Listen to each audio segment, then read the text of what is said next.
네, 아까 우리 교장 선생님 기도 중에도 이야기해 주셨지만 오늘은 특별히 거룩한 방파제 팀들과 함께 예배하고 있습니다. 거룩한 방파제는 차별금지법을 반대하고 또 동성애 문화가 확산되는 것을 막기 위해서 전국을 다니면서 기도하시는 그러한 분들입니다. 우리 다시 한번 우리 그분들 오신 거 기쁨으로 우리 환영했으면 좋겠습니다. 박수로 우리 환영하겠습니다. 네. 한국교회를 위해서 이렇게 애쓰고 계셔서 너무나 깊이 감사드리고 함께 예배할 수 있어서 너무 기쁩니다. 오늘 우리에게 주신 하나님의 말씀 받도록 하겠습니다. 호세아 6장 3절 말씀입니다. 그러므로 우리가 여호와를 알자, 힘써 여호와를 알자. 그의 나타나심은 새벽빛같이 어김없나니 비와 같이 땅을 적시는 늦은 비와 같이 우리에게 임하시리라 하니라. 이것은 살아계신 하나님의 말씀입니다. 아멘. 하나님의 말씀에 대한 시리즈 설교를 지난주부터 하고 있습니다. 지난주에는 성경 읽기와 하나님의 세계라는 제목으로 말씀을 전했는데 오늘은 말씀 묵상의 중요성에 대한 이야기를 하고자 합니다. 17세기 계몽주의 시대의 영국의 철학자 베이컨은 지식은 그 자체가 곧 힘이다 라고 이야기를 했습니다. 현대사회는 이 말이 정말 실감이 나는 것 같습니다. 오늘날을 지식 정보의 시대라고 이렇게 이야기를 합니다. 미래학자 엘빈 토플러는 1990년에 발표한 그의 책 권력 이동에서 과거에는 사회를 지배하는 힘이 무력이나 돈이었다면 이제는 지식과 정보가 될 것이다 라고 그렇게 이야기를 했고요. 그것은 오늘날 우리가 정말 깊이 느껴지는 현실이 되었습니다. 예전에는 부자가 되려면 제가 그렇게 느끼는지 모르는데 마이크가 좀 이렇게 불안정하지 않으세요?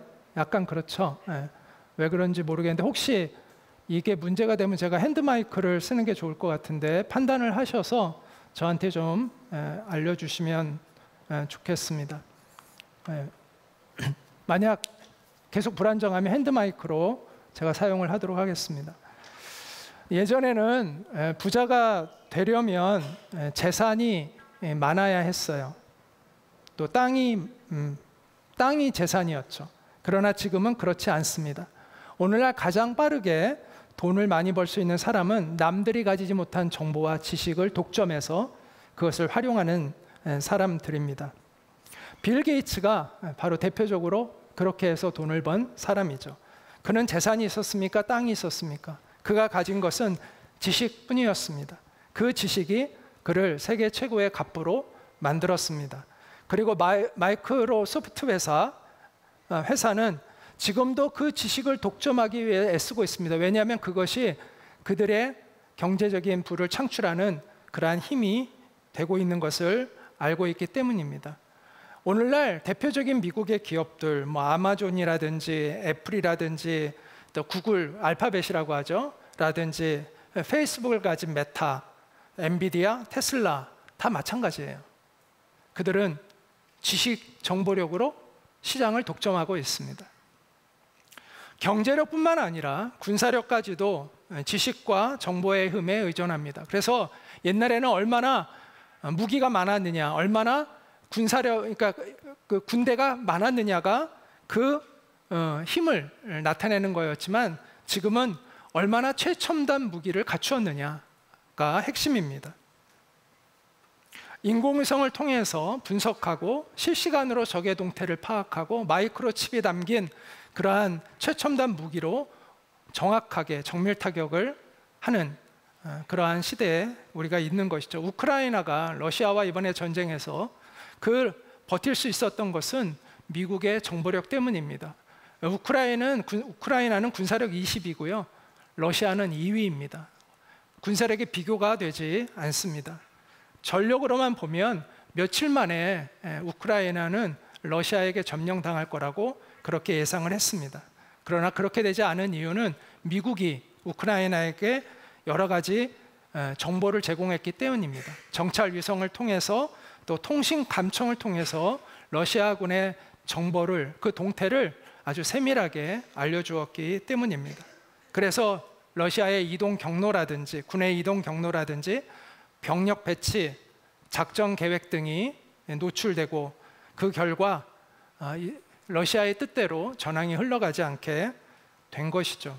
그래서 지금 며칠이면 끝날 거라고 예상했던 그 전쟁이 지금 3년 6개월이 지나도록 지속되고 있습니다. 이처럼 지식 정보의 힘은 사회의 모든 분야에서 절대적인 힘을 가지고 있습니다. 오늘날 그것을 우리는 실감하는 그러한 시대를 살고 있는 거죠. 그런데 우리의 영혼은 원래부터, 우리의 영혼에 흥하고 망하는 성패는 지식의 문제였다는 것을 알아야 합니다.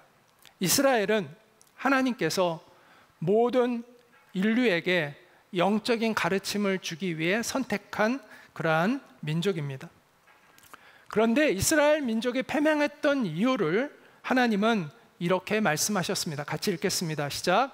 내 백성이 지식이 없으므로 망하는도다.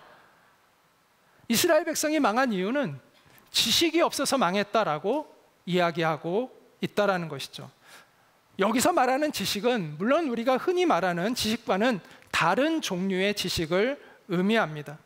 성경에서 이스라엘이 패망한 그 이유로 지적하고 있는 이 지식의 결핍은 하나님을 아는 지식을 의미합니다.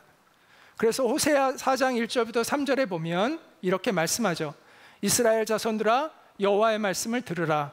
여호와께서 이 땅 주민과 논쟁하시나니 이 땅에는 진실도 없고 인애도 없고 하나님을 아는 지식도 없고 오직 저주와 속임과 살인과 도둑질과 간음뿐이요 포악하여 피가 피를 뒤이음이라.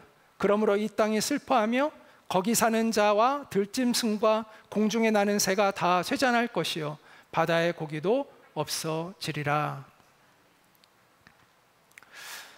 자, 과학적 지식, 또 학문적인 지식, 또 경제적인 지식, 이러한 세상의 지식을 갖추는 것과 하나님을 아는 지식을 갖추는 것은 다른 차원의 것입니다. 이 세상의 지식은 우리의 육체를 만족시키는 많은 것들을 가져다 줍니다. 부와 명예, 권력, 또 육체적인 편안함과 안락함 같은 것들을 줍니다. 그러나 그것까지죠. 우리의 영혼을 만족시키는 그 어떤 것도 이 세상의 지식은 주지 못합니다. 사랑과 우정, 진정한 기쁨과 평화, 참된 위로와 안식, 이것은 세상이 줄 수 있는, 세상의 지식이 줄 수 없는 것이죠. 영원한 소망 역시도 마찬가지입니다. 우리가 죽음을 눈앞에 두게 된다면 이 세상의 지식은 아무 소용이 없다는 것을 비로소 알게 됩니다. 그만큼 세상의 지식은 우리의 영혼과는 관련이 없습니다. 우리 영혼의 문제를 해결하는 데 있어서는 무기력합니다. 영혼을 위한 지식은 이 세상의 지식과는 다른 또 다른 차원의 지식이 필요한데 그것이 바로 하나님을 아는 지식이라고 성경은 우리에게 알려줍니다. 그런데 대부분의 사람들은 육체적인 지식을 얻기 위해서는 수많은 노력을 하지만 이 영혼의 지식을 얻기 위해서는 아무런 준비도 하지 않는 사람들이 많습니다. 그것은 정말 어리석은 삶이 되는 것이죠.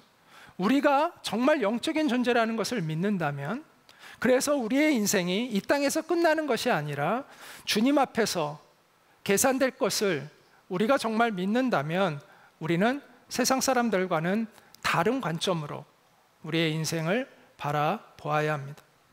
그래서 우리의 영혼을 위해서 또 주님께서 우리에게 맡기신 그 사명을 감당하는 우리의 소중한 인생을 위해서 또 주님과 영원히 함께하는 그 날을 위해서 우리는 영적인 지식을 준비해야 합니다. 하나님을 아는 지식을 준비해야 합니다. 이에 대해서 성경은 이렇게 말씀하고 있습니다. 같이 한번 읽겠습니다. 영생은 곧 유일하신 참 하나님과 그가 보내신 자 예수 그리스도를 아는 것이니이다. 영생은 아는 것에 달려 있습니다. 하나님을 아는 것에, 예수 그리스도를 아는 것에 우리 영혼의 흥망성쇠가 달려 있습니다. 그래서 호세아 선지자는 이렇게 외칩니다. 우리가 여호와를 알자, 힘써 여호와를 알자.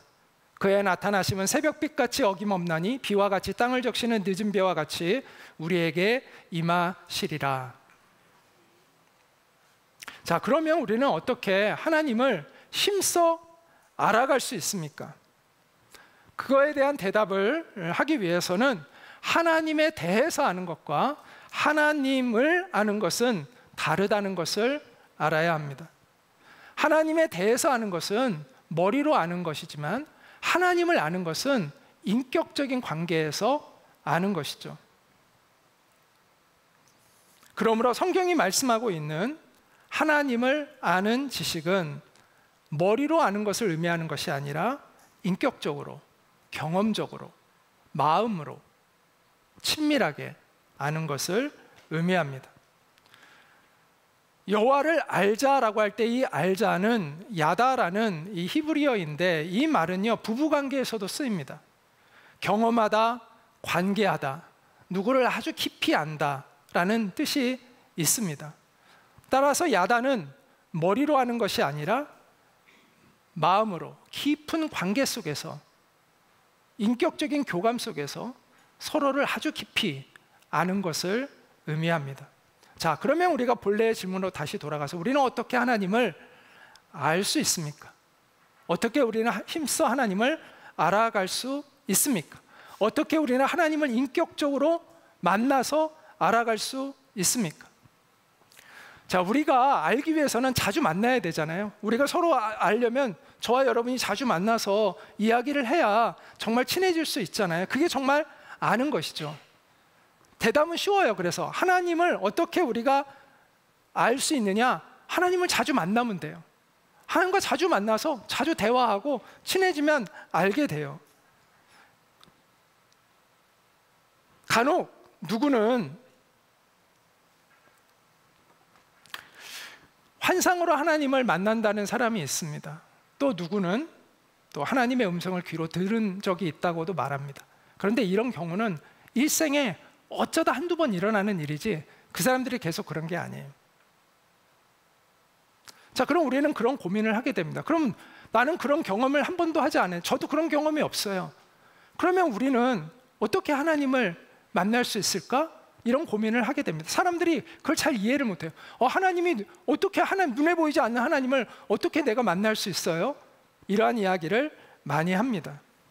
만약 우리가 어떤 환상이나 어떤 특별한 영적인 체험만을 통해서 하나님을 만날 수 있다면 우리의 일생에 하나님을 만나는 것은 거의 불가능하다고 이야기할 수 있겠죠. 매우 소수의 사람들, 그것도 매우 특별한 경우 아니면은 하나님을 만날 수 없다고 결론을 내릴 수밖에 없겠죠. 그러나 다행스럽게도, 은혜롭게도 우리는 그러한 특별한 영적인 체험, 비범한 은사를 받아야만 하나님을 만날 수 있는 것이 아닙니다. 하나님은 하나님을 찾는 모든 사람들이 하나님을 만날 수 있는 확실한 길을 하나님이 주셨습니다. 그것은 바로 성경을 읽고 묵상하는 것입니다. 하나님의 말씀, 성경을 읽고 묵상하는 것입니다. 그럴 때 우리는 하나님을 만나는 신비로운 경험을 하게 됩니다. 성경을 통해 하나님을 만나지 않은 채 우리가 다른 방법으로 하나님을 만나고 있다면 그가 만난 하나님은 진짜 하나님이 아닙니다. 우리가 만나야 될 하나님은 성경을 통해서 자신을 계시하신 하나님을 만나야 합니다. 어떤 특별한 은사, 체험은 하나님을 만나는 부차적인 통로일 뿐입니다. 무엇보다도 우리는 성경을 통해서 하나님을 만나야 합니다. 그분과 교제해야 합니다.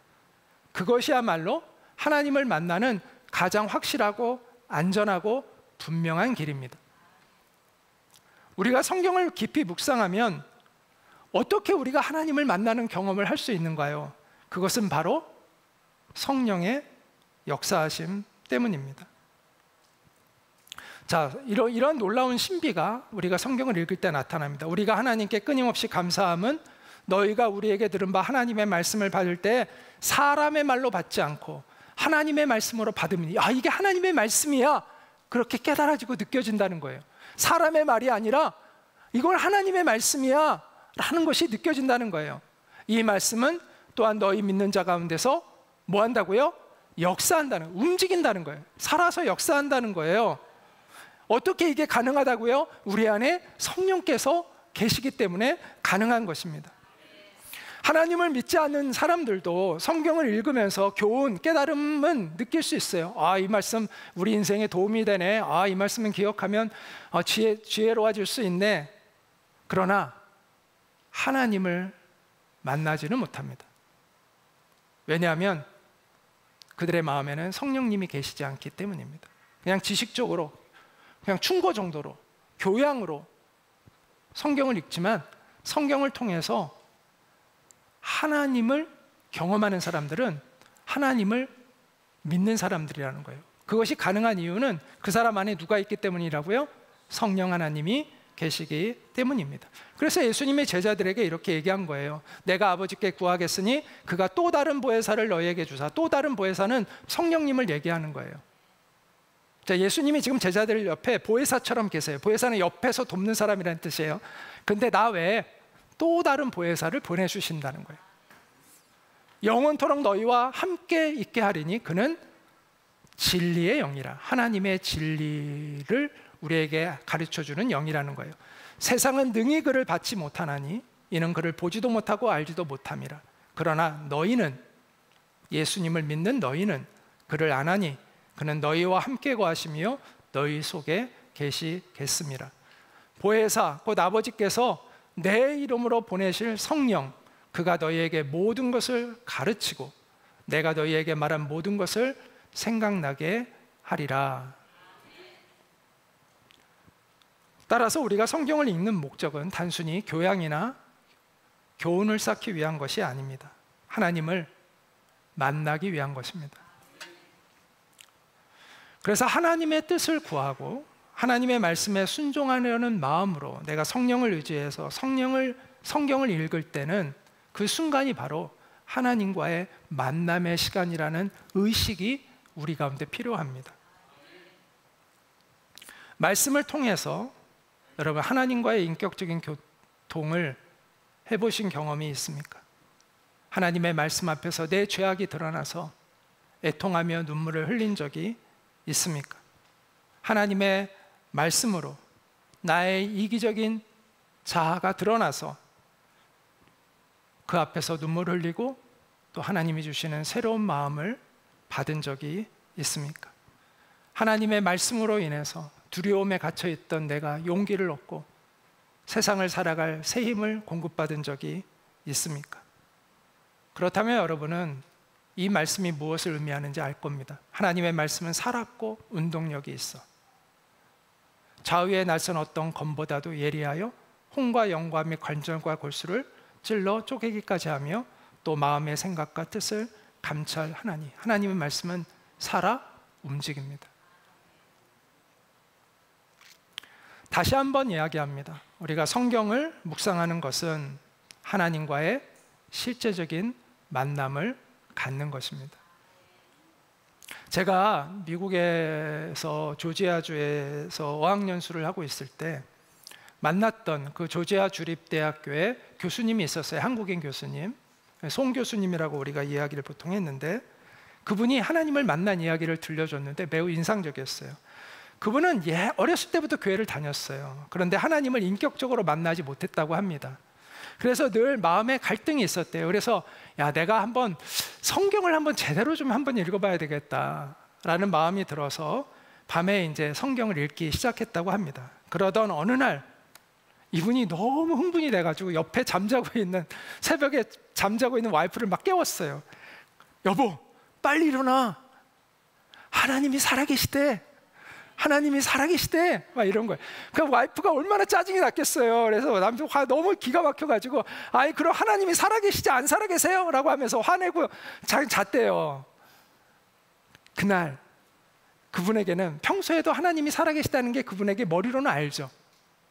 처음으로 마음으로 이게 느껴진 거예요. 그래서 그날 밤 너무 흥분이 돼가지고 잠을 한숨 이룰 수가 없었대요. 그날 이후로 그분은 하나님과의 깊은 만남을 성경을 통해서 갖기 시작을 했습니다. 그래서 성경도 너무나 잘 가르치셨고요. 또 복음을 열심히 전하는 그런 삶을 사셨어요. 그래서 자기 집에 유학생들 막 초청해가지고 밥 먹이고 또 성경 공부 가르쳐주고, 저도 이제 거기에 참여해서 같이 있었는데 웬만한 목회자보다 더 성경을 잘 가르치시더라고요. 저도 많이 그분에게서 성경을 많이 배울 수 있었습니다. 이처럼 우리가 하나님을 구하는, 하나님을 찾는 마음으로, 진실한 마음으로 성경을 읽을 때 우리 가운데 성령께서 역사하십니다. 그리고 그 성령께서 우리로 하여금 하나님을 경험하게 하십니다. 그 말씀 앞에서 우리의 삶과 우리의 존재가 직면하게 이끄십니다. 그 순간이 바로 우리가 하나님을 만나는 순간입니다. 그 만남이 쌓이면서 우리는 하나님을 깊이 인격적으로 알아가는 것이죠. 그런 의미에서 말씀파와 성령파를 구별하는 것은 잘못입니다. 한국교회가 말씀파, 성령파 이렇게 나눌 때가 있습니다. 이것은 잘못된 구분입니다. 성령파와 말씀파는 분리되지 않습니다. 성령의 조명하심 없이 우리는 하나님의 말씀을 깨달을 수 없습니다. 그리고 성령님의 도우심 없이 우리는 말씀에 순종하며 살아갈 수 없습니다. 하나님의 말씀을 깨닫고 그 말씀대로 살게 하시는 분이 성령 하나님이시라는 사실을 우리가 깊이 인식하고 있어야 합니다. 명상은요, 거의 모든 종교마다 다 있습니다.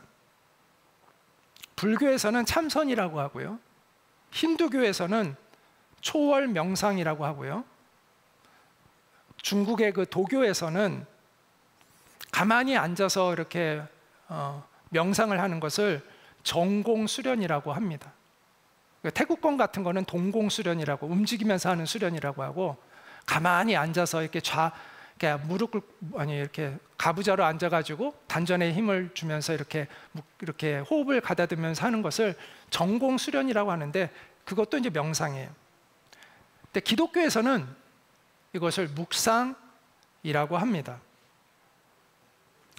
영어에서는 한나로 씁니다. 영어에서는 그냥 메디테이션 똑같이 써요. 근데 우리나라에서는 명상이라는 말 대신에 묵상이라는 말을 씁니다. 명상이라고 하면 다른 종교의 그와 같은 명상들과는 다르다는 것을, 그걸 구별해 주기 위해서 우리가 명상이라는 말보다는 묵상이라는 말을 씁니다. 자, 그렇다면 기독교의 묵상과 다른 종교에서의 명상의 근본적인 차이가 무엇일까요? 다른 종교에서의 명상은 나에게 집중하는 겁니다. 외부로 향한 의식을 나에게로 향하게 해서 그 외부를 초월한 나를 찾아가는 거예요. 그런데 기독교의 명상은, 기독교의 묵상은 하나님을 찾는 것입니다. 왜냐하면 진정한 나를 찾으려면 나를 창조하신 하나님을 먼저 알아야 하기 때문입니다. 하나님을 통해서 나를 볼 때 내 진정한 내가 찾아지는 건데, 하나님 없이 나를 보는 것은, 그것은 올바른 나를 찾을 수가 없는 거예요. 그래서 기독교에서의 묵상은 항상 첫 번째 질문이 하나님은 누구이신가에 초점을 둡니다. 그래서 여러분이 묵상을 할 때는 첫 번째 질문이 하나님은 누구이신가에 초점을 맞추는 겁니다. 여러분이 성경을 읽을 때 항상 첫 번째 질문은 하나님은 누구이신가라는 것입니다. 자, 그러면 나는 어떠해야 하는가가 두 번째 질문이 되는 거예요. 첫 번째 질문은 항상 하나님은 누구이신가라는 것입니다. 이게 기독교의 묵상의 핵심입니다. 나를 알기 전에 하나님을 옳게 아는 것, 여기에서 출발을 하는 것입니다. 그래서 기독교의 묵상은 성경 말씀을 중심으로 묵상을 합니다. 일반에서는 그냥 자기 의식에 집중을 해요. 하지만 우리는 성경에 집중을 합니다. 왜? 하나님이 누구이신가를 알아야 하기 때문에. 그리고 그 하나님을 기준으로 삼아 나를 발견해 가는 것입니다. 나를 창조하신 하나님의 뜻을 발견해 가는 거예요. 자, 우리는 지금까지 하나님을 아는 지식의 중요성을 생각해 보았습니다. 우리 영혼의 흥망성쇠가 하나님을 아는 지식에 달려 있다는 것을 우리가 살펴보았습니다. 하나님을 안다는 것은 머리로 아는 것이 아니라 마음으로 아는 것, 인격적으로 아는 것, 경험적으로 아는 것이라고 이렇게 이야기를 드렸습니다. 자, 그러기 위해서는 하나님을 자주 만나야 합니다. 만나서 친해져야 합니다. 어떻게 이것이 가능하냐? 바로 하나님의 말씀을 묵상함을 통해서 가능합니다.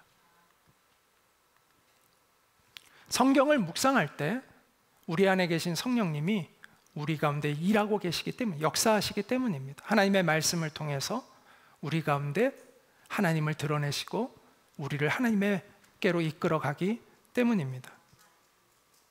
바로 그 순간 우리는 하나님을 만나는 신비로운 체험을 하게 됩니다. 그 지속적인 만남을 통해서 우리는 하나님을 깊이 깊이 알아가게 되고 주님과 마음이 하나가 되어 갑니다. 그만큼 우리의 삶은 깊고 아름답게 변해갑니다. 처음에는요, 성경을 읽어도 감각이 없을 수가 있어요. 그렇지만 포기하지 않고 지속하다 보면 그 감각이 생깁니다. 여러분, 커피도 처음에는 마셔도 쓴맛만 난다고 이렇게 느껴집니다. 맛있다고 여겨지지 않아요. 그래서 커피를 아예 안 먹거나 여기다가 뭐 우유 타고 설탕 타고 맨날 라떼 같은 거 뭐 바닐라 라떼 뭐 달짝하게 먹어야지 커피의 진짜 맛을 사람들이 모르고 마시는 경우가 되게 많아요. 각성을 시키니까 마시긴 마셔야 되는데 달짝하게 해서 그냥 먹는 거죠. 설탕 잔뜩 집어넣고. 근데 아직 커피 맛을 모르는 거예요. 근데 이렇게 커피 맛을 자꾸 느끼다 보면은 여기에서 단맛도 느껴져요. 그래서 커피 맛에요, 초콜릿 맛도 있고요, 호두 맛도 느껴지고요, 견과류 맛도 느껴지고요, 체리 맛도 느껴지고요, 사과 맛도 느껴지고요, 오렌지 맛도 느껴져요. 그거 아세요? 네. 이처럼 마시다 보면 감각이 느껴져요. 그래서 미처 발견하지 못했던 그 맛들을 느끼게 되고 그 맛 자체를 음미하게 돼요. 향미를 느끼게 돼요. 성경 말씀도 마찬가지라는 거예요. 처음에는 이렇게 쓰게 느껴질 수도 있고 별로 맛이 없는데 모르겠는데 이럴 수 있지만 자꾸 묵상하다 보면 느껴져요.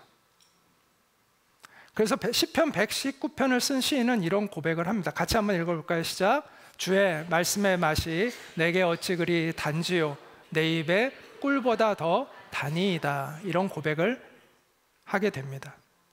주님의 말씀이 얼마나 달고 맛있는지를 고백하게 되는 여러분이 되시기를 축복합니다.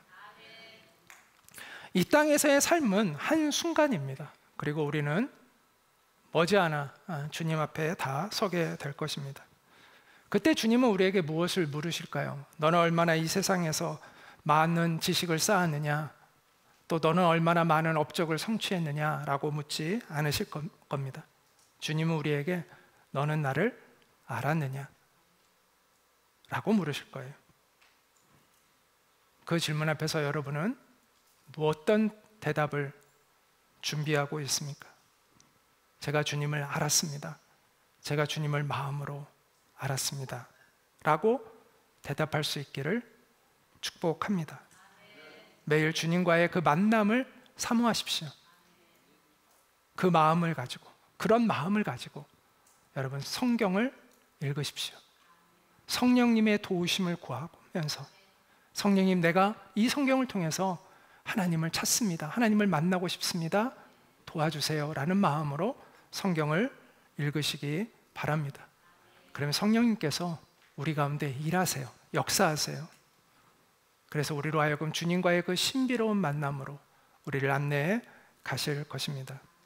하나님을 아는 지식으로 가득해지는 여러분이 되시기를 축복합니다. 성경 말씀을 통해서 하나님과의 그 신비로운 만남을 갖는 그 은혜가 여러분의 일상에 가득하기를 축복합니다. 그래서 여러분의 영혼이, 우리의 영혼이 하늘로부터 오는 힘을 얻고 주님을 닮아가는 삶의 아름다운 변화를 경험하고 이 땅에서 하나님의 당당한 증인으로 살아가는 우리가 되기를 간절히 소망합니다. 우리 같이 한번 잠깐 기도하도록 하겠습니다.